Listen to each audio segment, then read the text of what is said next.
Baik, kita lanjut ya ke model perseptron ya. Kali ini di pertemuan keempat kita kupas tuntas tentang model perseptron. Minggu lalu kita sudah bahas Mikulepit dan Hebbian ya, pertemuan sebelumnya. Nah, kini kita masuk ke model perseptron. Oke, siapa penemunya? Yang algoritma ini ditemukan pertama kali oleh Frank Rosenblatt pada tahun 1962, juga Minsky Papert pada tahun 1969. Ya, metode pelatihan perseptron ini lebih handal dari metode HEP terutama dalam hal iterasi. Ya, jadi kalau kemarin kita sudah mempelajari tentang metode HEP di mana dalam metode tersebut algoritma Hebbian dia akan memperbaiki bobotnya. Nah, kemudian dia juga akan melakukan iterasi. Tetapi iterasinya dilakukan hanya dari perubahan input saja. Ya. Kemudian dia berhenti. Ya. Setelah semua pola input dimasukkan, iterasinya berhenti kalau pada model HEP. Ya. Tetapi kalau untuk perseptron, iterasinya akan terus berlanjut. Ya. Sehingga pola memiliki keluaran jaringan yang sama dengan targetnya. Nah, ini diharapkan bahwa jaringan sudah memahami pola tersebut. Gitu ya. Nah, kemudian dari segi fungsi aktivasi juga berbeda ya. Kita ini gunakan -1, 0, 1. Kalau digambarkan ini menjadi seperti ini ya, sama ada nilai threshold, tapi di sini juga ada nilai min theta ya. Jika net lebih besar dari nilai threshold maka nilainya akan 1, tetapi jika net kurang dari threshold maka nilainya akan minus 1. Kemudian daerah antara minus theta sampai theta adalah 0 ya, yang ini yang di tengah. Oke, arsitektur perseptron itu sama dengan HEP. Ada input, ada bias dan ada output. Ya, yang membedakan hanya di algoritma pelatihannya saja. Ya. Nah, algoritma pelatihan ini berlaku untuk input bipolar maupun input biner dengan nilai target bipolar. Ya, jadi kita set inputnya boleh bipolar, boleh biner, tetapi untuk targetnya bipolar. Kemudian nilai thresholdnya tetap, ya. Kemudian nilai biasnya juga bisa diatur. Apa langkah-langkah algoritmanya? Pertama, inisialisasi bobot dan bias. Untuk sederhananya biasanya kita set 0 ya. Kemudian apa yang diset lagi adalah koefisien yang kita namakan sebagai alfa, yaitu learning rate ya. Learning rate ini adalah kecepatan iterasi. Semakin besar berarti iterasinya akan lebih cepat. Ya, jadi akan tetapi ini bukan berarti alfanya kita harus besar ya. Karena bisa jadi ketika alfanya terlalu besar maka akan merusak pola yang sudah benar. Ya. Mungkin ada step yang terloncat jauh ya. Nanti kita lebih jelasnya di pertemuan selanjutnya akan saya bahas. Nah, oleh karena itu nilai alfa itu kita set dari 0 sampai 1. Ya. Kemudian langkah berikutnya adalah selama kondisi berhenti bernilai salah, lakukan hal berikut. Yang dilakukan set aktivasi dari input, kemudian hitung respon input outputnya, hitung netnya, ya keluaran outputnya dari net berapa dari fungsi aktivasi, dan ini akan berulang terus. Jika tidak sama dengan target maka dia akan terus melakukan iterasi dan memperbaharui bobotnya, di mana delta W-nya akan sama dengan alfa dikalikan target dikalikan XI. Ya, ingat waktu HEP kemarin, kalau HEP waktu kemarin delta W-nya itu hanya tergantung pada X dikalikan target saja ya. Yang membedakan di sini ada alfa ya. Kemudian bobotnya diupdate, bobot baru itu sama dengan bobot lama ditambahkan delta W, dan bobot biasnya juga diupdate ya, di mana bobot lama itu bobot baru adalah bobot lama ditambah delta B, di mana delta B itu adalah alfa dikalikan target. Nah, jika tidak, maka W1 baru sama dengan W1 lama, B baru sama dengan B lama. Kalau sudah mencapai kondisi ini, ya maka proses iterasinya bisa berhenti. Atau dengan kata lain, Y sama dengan target ya. Jika tidak, masih ada perubahan bobot, maka dia akan lanjut terus beriterasi. Oke. Nah, sebelum ke contoh ini mungkin kita bisa melihat contoh dengan tanpa threshold dulu ya. Kalau ini untuk contoh soal 2.1, buatlah jaringan perseptron untuk menyatakan fungsi logika N menggunakan masukan biner, keluaran bipolar, alfanya 1 dan thresholdnya 0,2. Nah, ini kita udah main dengan threshold, tetapi sebelum ke sini coba kita lihat dulu di modulnya. Oke.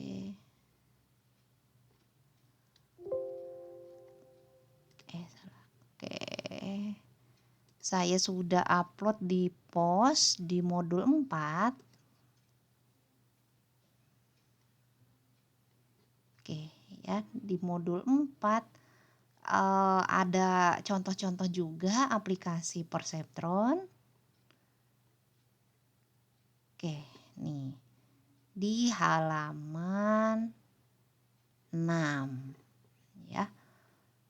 Salah satu contoh aplikasi perseptron untuk mengenali gerbang logika ya. Gerbang logika contohnya kita pakai gerbang logika OR. Sama kayak HEP kemarin ya, 1 1 0 0 1 0 1 0. Di sini ada bias dan targetnya adalah gerbang OR ceritanya. Nah, kita coba dengan threshold.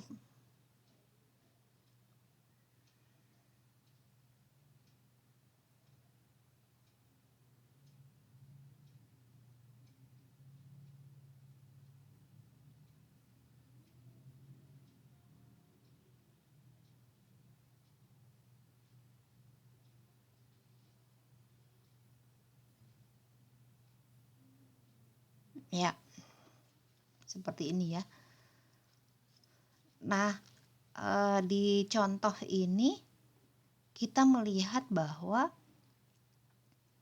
epoch, apa itu epoch ya? Pertama-tama sama ya, sama dengan HEP ya, ada 3 cara representasi data yang dilakukan. Inputnya bisa di set input target, baik input maupun target, apakah mau biner dan bipolar, atau inputnya dua-duanya bipolar ya. Masing-masing akan mendapatkan nilai yang berbeda. Contoh di sini ada sebuah pengenalan fungsi logika R di mana inputnya biner dan targetnya biner. Oke. Nah, kalau dilihat ternyata iterasi akan berlanjut 2 siklus. Ya.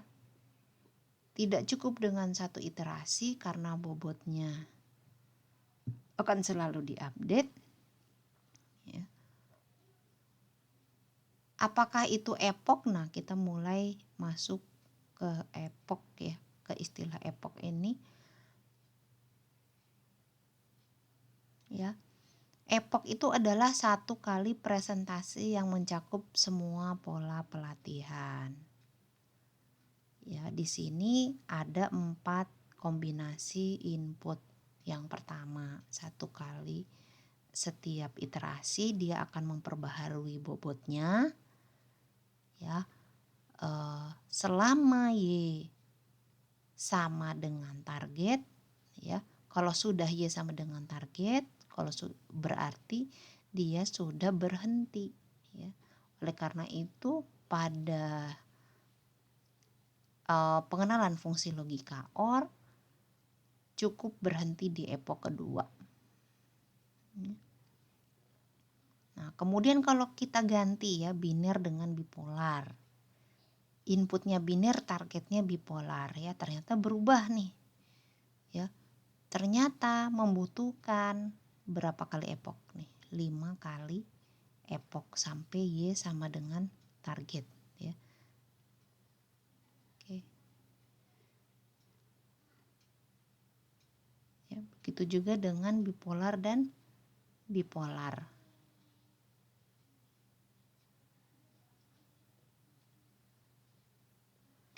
Oke, nah kita juga bisa Ibu sudah mengupload juga contoh perseptron ya dengan implementasi Python untuk melihat perubahan epoknya. Nah, di sini untuk membahas soal yang tadi ya, kalau kita nggak pakai program simulasi, kita harus ngitung satu-satu tuh ya, W-nya berapa, ininya berapa, dan seterusnya. Nah, kita coba dengan simulasi Python. Di sini dengan gerbang logika OR, tetapi kita setting di sini masih thresholdnya 0 ya, masih tidak dimasukkan. Jadi 0, kemudian nilai alfanya 1, nilai bobot biasnya juga 0. Fungsi aktivasi yang digunakan adalah fungsi aktivasi bipolar. Ya. Nah, kali ini Ibu tidak menggunakan fungsi NumPy ya, biar bisa kelihatan oh sama sesuai dengan algoritma yang tadi kita pelajari.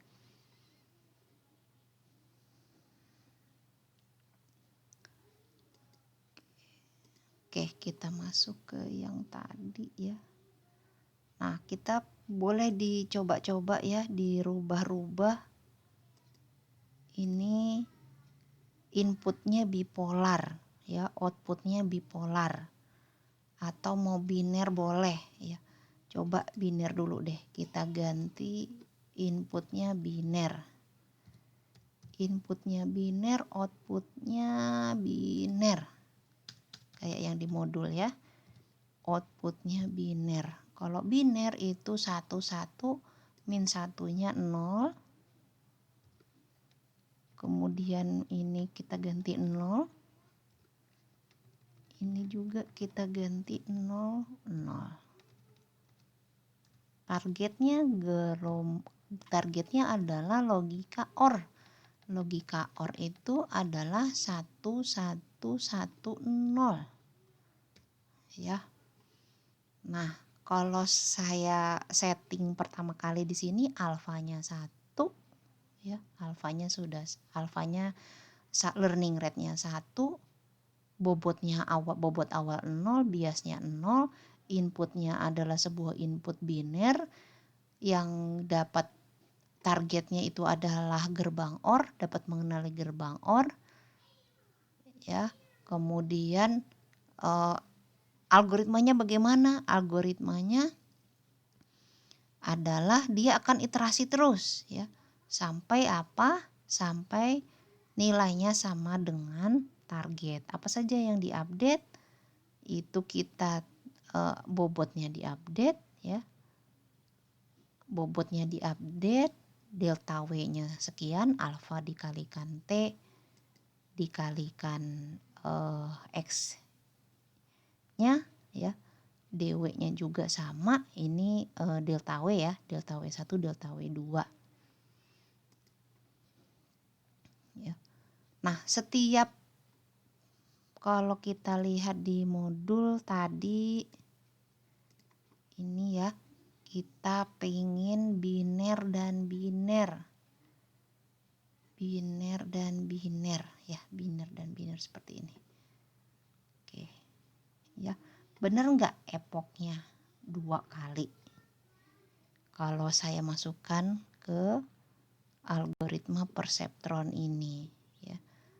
Nah, karena thresholdnya cuma 1, thresholdnya 0 ya, maka yang dipakai adalah jika net lebih besar daripada 0, Y-nya sama dengan 1.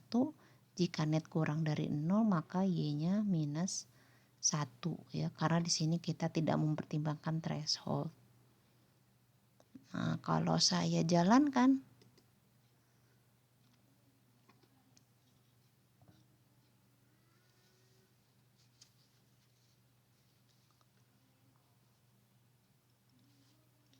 agak lama ya. Oke.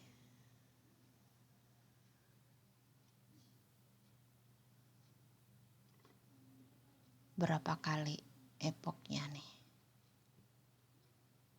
Ternyata 20 kali.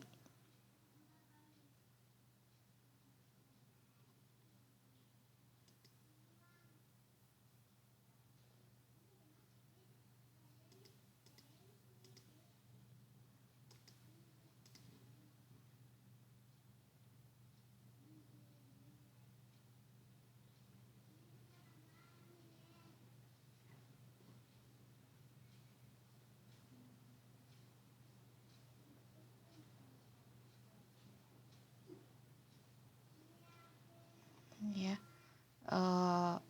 Kenapa 20 kali? Sebenarnya bukan 20 kali ya.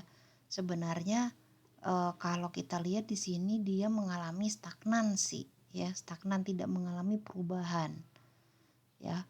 Oleh karena itu dapat dipastikan bahwa jaringan mengalami perhitungan terus akan dilakukan, tapi outputnya tidak pernah mendapatkan hasil yang sama karena Y dan T tidak pernah berubah ya. Ini kenapa 20? Karena saya setting di programnya 20 epok maksimalnya. Tapi kalau saya setting epoknya lebih dari 20, kalau kita lihat di sini ya, misalkan 100 atau jangan 100 deh, 30 ya, 30 saja.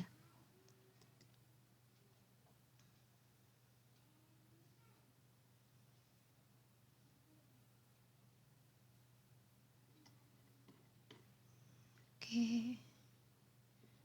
Lanjut terus ya. Nah, ternyata belum dikenali pola tersebut ya, sama dengan analisis yang ada di modul. Oleh karena itu konfigurasinya diubah ya, konfigurasinya dirubah ya. Kalau di sini masukannya biner dan targetnya biner, maka ternyata yang terjadi adalah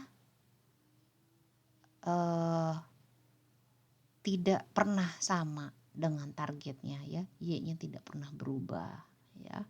Terus seperti itu, dan dia akan iterasi terus ya. Kalau saya tidak batasi maka bisa jadi dia sampai 100 kali iterasi dan lain sebagainya, dan iterasinya akan menjadi semakin lama. Oleh karena itu di sini saya kasih batas. Nah, kalau kita ganti biner dengan bipolar.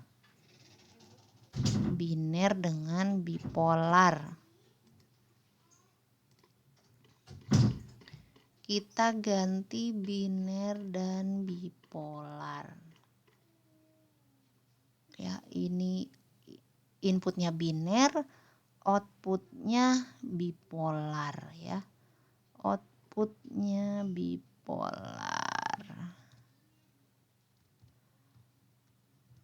Kalau bipolar ini kita ganti min 1. Ya.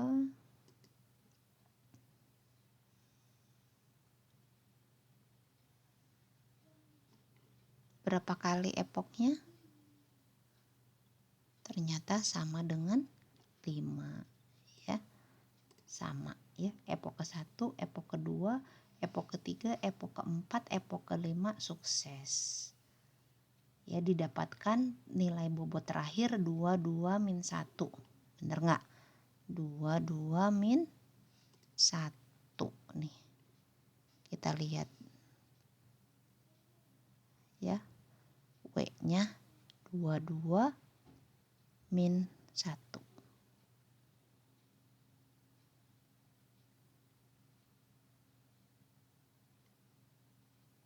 Oke. Kemudian contoh yang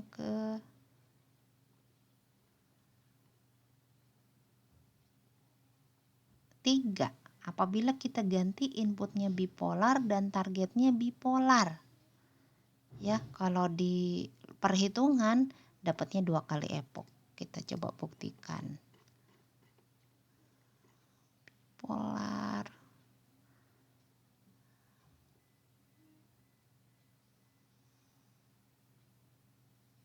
Dua-duanya bipolar ya, inputnya bipolar,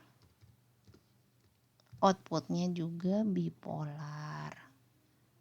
Kalau bipolar 0 jadi min 1,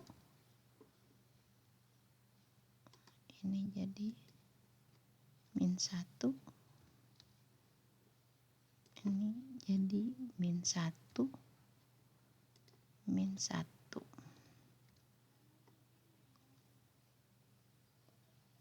Ini saya kembalikan saja jadi 20.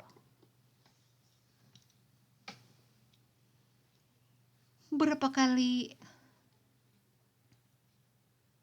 iterasinya? Ya, ternyata 2 kali epok, ya, 2 kali siklus iterasi. Berapa bobot akhirnya? W0-nya 1, W1-nya 1, B-nya 1, ya, Y-nya min 1, dan T-nya min 1, ya. Sesuai dengan target. Yang ini min 1 sama, ini 1 sama, ya, ini 1 sama. Targetnya sudah sesuai, hanya cukup 2 kali iterasi. Gitu, ya. Oke. Nah, bagaimana kita kembali ke contoh soal yang ada di modul. Nah, kalau tadi thresholdnya 0, ya. Nah, kalau yang ini kita mempertimbangkan threshold 0,2. Nah, kira-kira berapa, ya? Bagaimana? Bisa nggak Anda mencari dan mensimulasikannya juga dengan Python? Silakan dicoba di rumah, ya. Silakan dicoba dengan threshold, ya. Ini adalah soal untuk kuis keempat, ya. Nah, di sini kalau kita lihat perhitungannya dulu deh, ya. Pola hubungan masukannya yang kita set, masukannya biner dan keluarannya bipolar, ya, sudah diatur di soalnya. Masukan biner dan keluaran bipolar berarti di sini diminta untuk menyatakan fungsi logika n. Targetnya harus mengenali gerbang n, di mana gerbang n itu adalah bernilai 1 jika kedua inputnya 1. Nah, kira-kira bagaimana modelnya? Modelnya seperti ini, ada W1, W2, ada bias 1, ya. Kemudian di sini ada keluaran net, F, dan fungsi aktivasi dan A. Ya, kita hitung nih satu-satu dengan perumusan seperti ini. Ya, Anda bisa melengkapi tabelnya. Silakan, ya, dilengkapi perhitungannya dengan di set 000. Kemudian kita hitung, ya. Kita hitung epok pertama 000 untuk untuk W lama, W1 lama, W2 lama, ya. B baru, B lama. Ya, dengan cara yang sama kita masukkan nilai netnya, kemudian nilai outputnya, hasil keluaran fungsi aktivasi, kemudian perubahan bobotnya, alfanya sesuai dengan soal, ya, delta B-nya seperti ini. Maka kita akan lihat hasilnya. Kalau kita hitung terus, ya, di sini seperti ini. Ya, coba dilengkapi dulu. Ini PR, ya. Epoknya ternyata sampai 10 untuk mengenali target. gitu. Nah, coba dibuat patternnya dengan mempertimbangkan nilai threshold. Kalau yang tadi kan thresholdnya sama dengan 0 ya. Oke, terima kasih.